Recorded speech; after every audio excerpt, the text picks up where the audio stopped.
You have been a huge Celtics advocate. You've talked about them as a title favorite since the late stretch of the regular season. And as you said earlier, you picked them to win this series in 6. Obviously, they come out, they lose game 1. So on a scale of 1 to 10, how concerned are you about your Celtics pick in this series? So in terms of the basketball, I'm not concerned at all. I didn't see anything today that would sway me on that pick. The one thing that has me a little bit concerned about my pick is this Horford thing. And if he would have missed one game, I wouldn't have thought twice about it because I expected Miami to win tonight.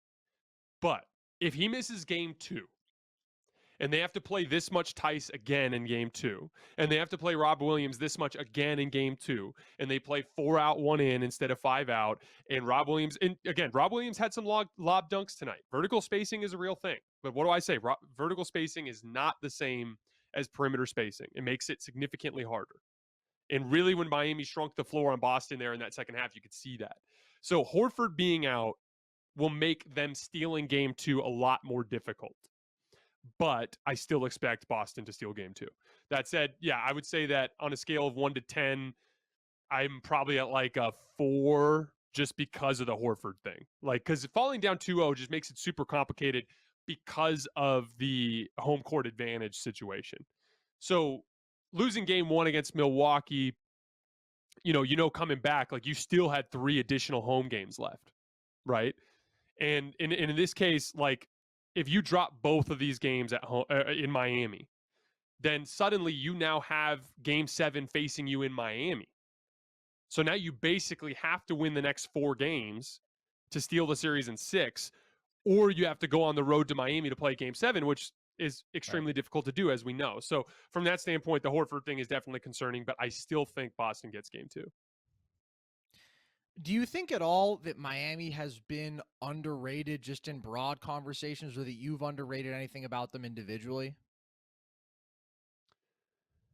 Miami to me has the highest floor out of any team in this field.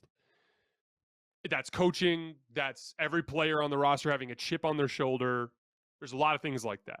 But I very closely watched this game, charted a bunch of things, tried to go play-by-play. I was actually watching the feed behind because I kept having to fast forward on commercial breaks as I was going back to watch film and rewatch possessions. And when Boston switched, Miami did not get great stuff. When Boston, especially with Tice on the floor, ran drop for the handoffs and the high screens, they got a lot of really good shots. Not just threes, but specifically Jimmy Butler is really good at weaponizing those pin downs to get downhill. Jimmy Butler, we talked about him earlier. One of the things that's so underrated about Jimmy Butler is his short range game. Everyone talks about the mid-range these days, right? Because the analytics movement drove everybody towards attack the basket and take threes, right? And so there became this inefficiency, this market inefficiency in all this space that you could operate in the mid-range, especially as lineups got smaller and you had all these guys that had opportunities to attack mismatches for pull-up jump shots in the mid-range.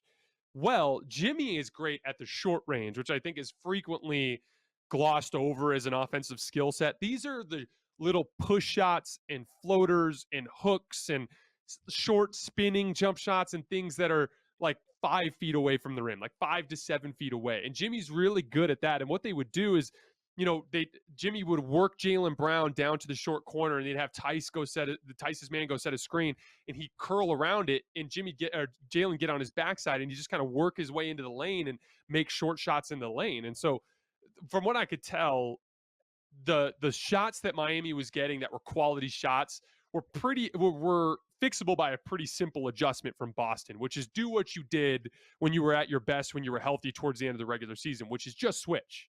Bam Adebayo guards some dribble handoffs for Boston. And you know what Bam Adebayo does? He jumps out and guards the guy who's coming off the handoff. It's hard. You have to communicate. It presents its own set of issues, but it's proven to work, especially in this setting.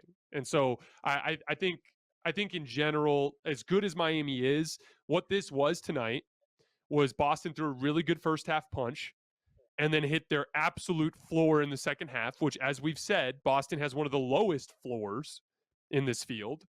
And Miami hit their little ceiling in terms of transition runouts and things like that. But to me, Miami didn't show me anything that I didn't already know about them tonight. Let's go a little bit deeper into that second half change in dynamic, because Celtics came out first half. They had 62 points as a team. Tatum was pretty much sparkling. And then all of a sudden, second half, 45 points overall, but just 14 in that third quarter, an absolute dud. So, Jayson, do you think that second half for Boston was more about bad offense on their part, or was it good defense from Miami? To be clear, it was good defense from Miami, but Boston played into it with their. I mean, Jayson Tatum went through like a 5 or 6 possession stretch where he just walked across half court and turned it over like 4 times before they even got into their sets. And it wasn't even like he was losing control of the basketball. It was like he was bringing the ball up the floor. They would be fronting the high post when he would try to make a high post entry so that the gate could get into their offense. And so, like, they would fight for position and he'd go to throw it, but he wouldn't even see Jimmy Butler just completely cheating off of the weak side to come in and get that steal off the entry to the high post. Like, just basic, fundamental, like, Miami's doing a great job. They're playing textbook aggressive defense, but the counter to aggressive defense is fundamental, disciplined offense. And Boston didn't run any of that in that third quarter. So again, when you go on a 22-2 run, it's disingenuous for me to say one thing happened. It was obviously great Miami and terrible Boston. But to me, the adjustment moving forward, Miami's going to have extended stretches in the series where they play aggressive like that, where they pick up full court, where they deny passing lanes, where they jump off of off-ball players to try to gamble for steals. And Boston has an easy counter to that, which is just calm down and take care of the basketball. All right, let's flip to the offensive side for Miami. And you touched on this a bit earlier, but it was really a Jimmy masterpiece overall. He now has had his last 5 40 pieces all come in the playoffs. No regular season 40-point games in the last 3 years, Jayson, but 5 in those same postseasons. He's just that kind of guy, and he's putting up overall in these playoffs 38, 5.5 on better than 63% true shooting. So is he a guy who doesn't get enough respect? Do you think Jimmy gets enough respect around the league? He doesn't, but it's because of the regular season stuff. Like, I would argue LeBron hasn't gotten nearly enough respect over the last half dozen years because he mails in a lot of nights in the regular season, and there are guys at the top of the league who don't. You know, Jimmy Butler is a man who understands the long-term vision. He understands that there are 16 games to be played in the late spring, early summer that are a hell of a lot more difficult than what they're doing in the regular season. So he'll take a lot of nights off. When he does play, sometimes he'll float through games. But, you know, Carson, you asked me after our last show, you said, is Luka Doncic the best offensive player in basketball? And if you remember, I said yes, but one of the reasons why is I said the guy that I'm always going to be drawn to is the big power wing that can punish mismatches, score, and pass. That's always going to be the guy that I'm drawn to. And that's what Jimmy Butler is. It's not a coincidence that he raises his game in this environment. He brings all of those things to the table. He can defend like crazy. He can guard the other team's best player. He's a defensive playmaker, meaning he understands like momentum plays on defense, gambling for steals. There's no 2 baskets are alike. What Luka did to Phoenix in that first half, yes, he only scored 8 points in the first 4 possessions or whatever, but it's not just 8 points. It's making you feel helpless. It's sucking the life out of the other team. It's not just 2 points for Jimmy Butler to gamble a passing lane and get a run out dunk. It also sucks the life out of the other team. It's a psychological blow. They're like a pick 6 in football has a similar type of vibe. It is such a disastrous outcome for the other team, even though it's just 2 points, that it has a psychological impact. Jimmy Butler understands all of that. And then on the offensive end of the floor, he brings all of that to the table. He can score at all 3 levels. He can play make the hell out of the basketball. He can, any short, small, skinny, whatever, slow-footed defender on the floor, he can attack them in any way. If you send the extra defensive attention his way, he's not going to force the action. He's going to kick the ball out. He's got isolation moves that he can go to in crunch time. The dude is just, he's the definition of a guy who is built for this environment. And then he has the physical strength and endurance to thrive as well. He's built to survive in this environment. And I think even though the public may not get it, I bet you all the guys around in the league have the appropriate fear of Jimmy as a superstar.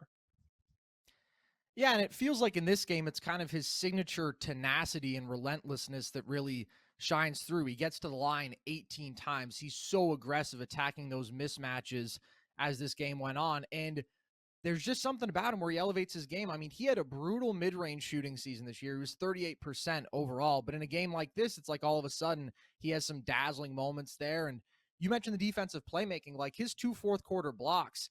He's going for show-stopping momentum plays. That block on Jayson Tatum, that's not a disciplined traditional closeout. That's a, I'm trying to block this shot. And then he had the other block from behind, hyper-aggressive play.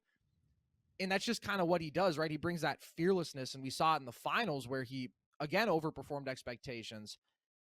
If he leads this team to another NBA Finals, and even if they don't win, he's the clear best guy on 2 finals teams. That's something that not a lot of players throughout NBA history have on their resumes. So what do you think the legacy of Jimmy Butler looks like if he does that? And maybe even if he doesn't, but he just has another phenomenal series here and continues to have that playoff overperformance. That's a really interesting question. You know, there are a handful of guys like this in NBA history that have had extensive winning impact that hasn't necessarily manifested into anything, you know? And like when the way I defined it is like a guy that isn't on the same level as the top players in the league, but on any given night, he damn sure can be. And I like a great example of this I think is like Paul Pierce in the late 2000s. Like I don't think there was ever a moment in time where Paul Pierce anybody thought he was like a real MVP candidate, right? A real fulcrum centerpiece of a team. But like that dude would go toe to toe with Kobe. That dude would go toe to toe with LeBron. He would be in that setting, and up here he thinks he's at that level. Up here he has that same audacity as those guys. He has that fearlessness, like you said, that understanding of what it takes to win in that environment. Now, inevitably, what's happened to Jimmy is he keeps just running into the better player, right? And I believe that's going to be what happens in this series with Jayson Tatum. Over the course of the series, Jayson Tatum will make that clear. In the NBA Finals in 2020, Jimmy played about as well as you possibly can, but he ran into LeBron freaking James, and that's just how that goes. But at the end of the day, like Jimmy Butler's legacy to me is the definition of a player who absolutely maximized his individual potential, which is all you can ask. How many 6'7" wings with short arms do you know that could be theoretically be a finals MVP if a couple of things break their way, that also aren't really great shooters? And Right. it's an incredible testament to just you know Eric Spoelstra talked about this. I've talked about this on the show before. Eric Spoelstra talks about the type of player that Miami is drawn to. And he talks about how they win games with extra efforts. And there's a lot of truth to that. Any coach will tell you that.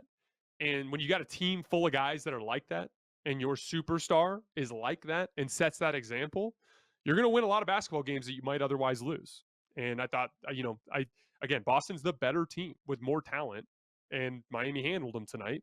And that's a big part of why I picked the series to go to 6. It's a big part of what Miami's upside is. It's they grind out basketball games on the margins.